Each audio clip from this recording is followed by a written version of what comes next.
오늘은 창세기 5장입니다. 창세기 5장에 가보면 족보가 나와요. 그래서 아담의 족보가 나오는데, 족보는 그 사람 혹은 한 가정의 역사잖아요. 이 역사를 잘 읽다 보면 타락 이후의 사람이 어떤 존재인가를 확인할 수 있게 되는데, 한마디로 보면은 타락 이후의 사람들이 다 죽더라, 이렇게 말할 수 있을 것 같아요. 우리는 창세기 3장 이후에 하나님의 형상인 사람이 하나님과의 약속을 깨고 어떻게 되었는지를 보게 되었습니다. 그럼에도 불구하고 창세기 5장 1절은 여전히 사람은 하나님의 형상이라는 걸 말하고 싶은 것 같아요. 이것은 아담의 계보를 적은 책이니라. 하나님이 사람을 창조하실 때 하나님의 모양대로, 하나님의 형상이란 것과 같은 겁니다. 하나님의 모양대로 지으시되 남자와 여자를 창조하셨고, 그들이 창조되던 날에 하나님이 그들에게 복을 주시고 그들의 이름을 사람이라 일컬었더라. 즉 사람, 히브리어로 아담입니다. 타락 이후에 이 하나님의 형상에 문제가 생긴 거는 약속을 어긴 것이고, 약속을 어겨서 생긴 사람의 흔적이 무엇인가? 바로 사람 자신이 주체가 돼서 선과 악을 구분하기 시작했다는 거죠. 그런데 우리가 그 이전에 봤던 4장에서 그럼에도 불구하고 내가 선악의 기준이 되는 것이 아니라 하나님을 예배하는 자로 살 것인가 아니면 내가 주인 돼서 살아갈 것인가에 대한 두 가지 길을 봤죠. 그래서 하나님을 예배하는 자로 살려다가 죽었던 아벨이 등장했고, 선악의 기준을 내가 갖고 옳고 그름을 판단해서 동생까지도 죽일 수 있는 사람이 되기로 작정한 것이 가인, 그리고 가인의 후예들이었습니다. 그런데 그것이 하나님의 뜻이 아니라 하나님의 모양대로 하나님께 순종하는 자로 사는 것이 하나님의 뜻이라고 말하는 것 같이 창세기 5장에 보면 아벨 이후에 태어난 셋의 족보를 보여주고 있어요. 가인의 족보가 아니라.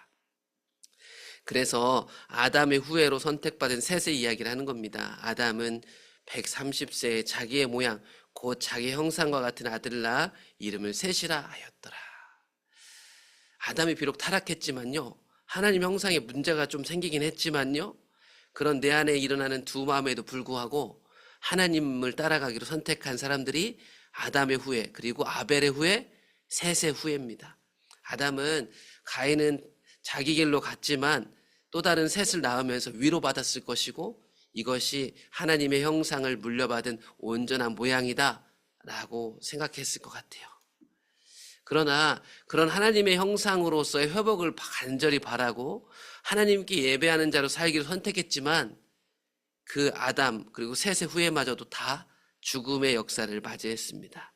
낳고 낳으며 번성했지만 계속 죽었어요. 그래서 5장 4절부터 보시면 아담은 셋을 낳은 후 800년을 지내며 자녀들을 낳았으며 그는 930세를 살았다.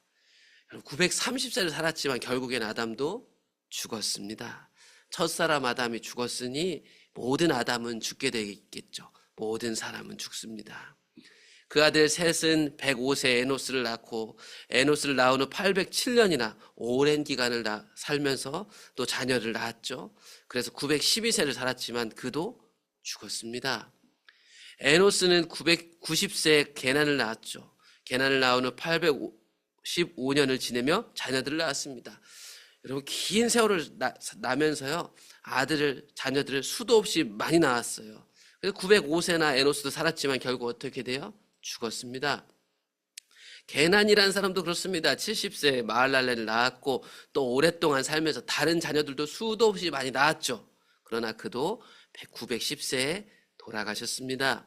마할랄렐도 마찬가지예요. 65세에 야렛을 낳고, 야렛을 낳은 후에도 또 많은 자녀들을 낳았지만 그도 결국 895세를 살다가 죽었습니다. 야렛은 어땠는가? 야렛도 962세를 살았지만 결국엔 죽었습니다. 모든 사람이 죽는 것을 보니까 창세기 2장에서 하나님이 아담에게 약속했죠. 선악을 알게 하는 나무 열매를 먹지 말아라. 너희들은 반드시 죽을 것이다. 반드시 죽으라는 약속은 사실이었습니다. 사람들이요, 뭔가 약속을 해도 그걸 확실히 볼 때까지 그게 진짜일까 의심하기 마련인데, 결국에는 아무리 오래 살아도 900세를 넘은 기간 살아도 모든 사람은 죽습니다. 그래서 혹자들이 이렇게 얘기를 하죠. 죽음 앞에서는 모두가 평등하다. 아무리 부자도 아무리 가난한 사람도 반드시 죽습니다. 유명한 사람도 죽고 무명한 사람도 죽게 되는 거죠. 그러나 이렇게 죽는 것이 당연한 순리는 아니었다는 것을 하나님은 우리에게 꼭 얘기해 주고 싶은 것 같아요.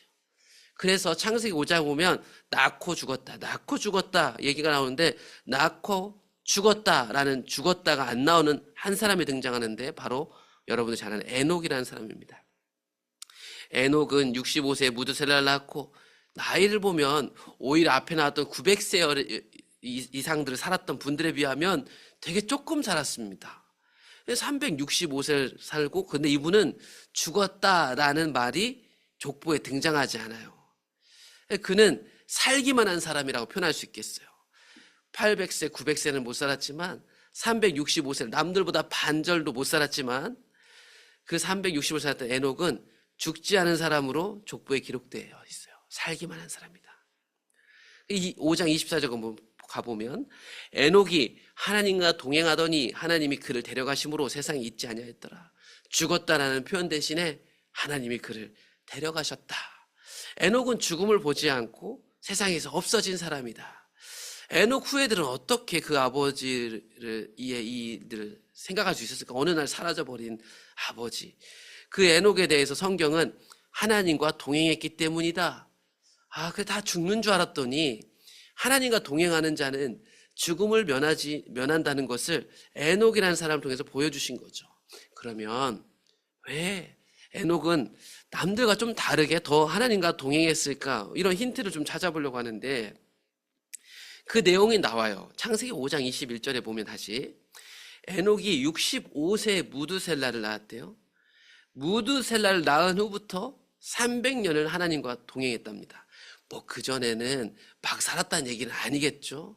근데 분명한 거는 에녹의 삶이 전환된 시점이 있어요. 그게 언제냐면 무드셀라를 낳으면서요. 그래서 이 사람이 365세를 살았는데 300년 동안 하나님과 동행했다는 것을 성경이 딱 기록해 주면서 무드셀라를 낳을 때 에녹 안에 뭔가 심경의 변화가 있었다. 성경은 그건 얘기해 주지 않아요. 이때 분명한 것은 에녹이라는 사람에게 특별한 일이 벌어졌고, 그럼 무드셀라라는 아들은 어떤 아들일까? 무드셀라는 이 창세기 5장에서 제일 오랜 산 사람이에요. 그러니까 성경 전체를 다 통틀어서 제일 오래 산 사람 퀴즈 낼 때 항상 나온 사람이 무드셀라라는 사람인데, 이 무드셀라라 이름 뜻이 창 던지는 자라는 뜻이래요.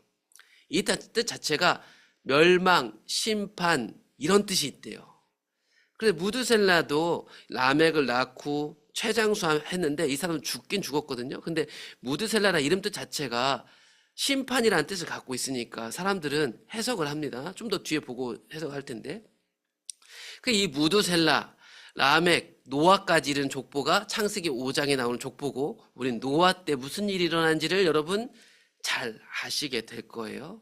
그렇다면 이 방금 5장에 나온 이거를 족보를 표로 만들어 본 거예요. 그래서 보시면 이 5장의 연대기로 아담의 나이를 딱 기록해 놓고 아담이 몇 세 때 셋을 낳고 얼마 살았는지가 다 나와 있으니까 이렇게 표로 정확하게 만들 수 있어요. 5장 같은 경우에는 연대기를 보시면, 그래서 우리가 오늘 본 에녹이 여기 있습니다. 여러분 이 홍수 전에 살았던 나이들에 보면요, 에녹은 요만큼밖에 못 살았어요. 상당히 조금 살았죠. 그리고 우리가 오늘 본 무드셀라를 낳은 순간부터 심판하는 자, 창 던지는 자라는 이름을 에녹이 지어주고 이제 300년 동안 동행했다라는 표입니다. 그리고 노아가 등장하죠. 우리가 아는 노아가. 잘 보시면 무드셀라가 여기 있는데, 우리가 잘 알고 있는 노아 홍수 심판이 정확하게 언제 일어나는가? 무드셀라가 죽는 날. 그러니까 무드셀라가 죽는 날 홍수 심판이 시작됐어요. 이게 창세기 5장, 6장에서 나오는 거니까. 그러니까 추측을 해볼게요. 성경이 말하지 않지만 에녹이 무드셀라를 낳으면서 하나님으로 어떤 계시를 받았다거나 태몽을 꿨다거나 하나님 말씀하셨거나 이 무드셀라가 죽는 날 심판이 올 것이다. 여러분 에녹은 그걸 믿은 거죠. 그때부터요, 에녹이 죽을 때까지 언제 죽을지 모르잖아요. 죽을 때까지 에녹은 뭘 했을까요? 무드셀라야, 너가 죽는 날에 심판이 임할 거야. 무드셀라는요, 자기 아들 라멕이나 자기 손자 노아에게 뭘 가르쳤을까요? 같이 산 기간이 있어요. 야, 우리 아버지가 말이야, 내가 죽는 날 심판이 온다고 했어. 그러면 이건 허황된 얘기처럼 들렸을까요? 아니요. 우리 아버지는 말이야, 다 죽었는데 우리 아버지는 죽지 않았어. 우리 아버지 시체를 못 찾았다니까. 우리 아버지 어느 날 없어지셨어. 사람들은 다 시체가 생기고 장사를 지내는데 우리 아버지는 그렇게 돌아가시지 않았지. 그러니 에녹 아버지의 말이 이 후대까지도 전설처럼 내려왔을 거고, 그 말씀을 믿는 자들이 바로 심판을 준비했을 거다. 그것이 하나님과 동행한 비밀이었을 겁니다. 그래서 히브리서는요, 에녹에 대해서 이렇게 얘기하죠. 많은 비밀이 있기 때문에 다 가르쳐주지 않지만 에녹이 죽음을 보지 않고 옮겨질 수 있었던 이유는 뭐냐면 믿었기 때문인데, 그렇다면 이건 뭘 믿었다는 걸까요? 하나님 심판 경고를 믿었던 것 아닐까?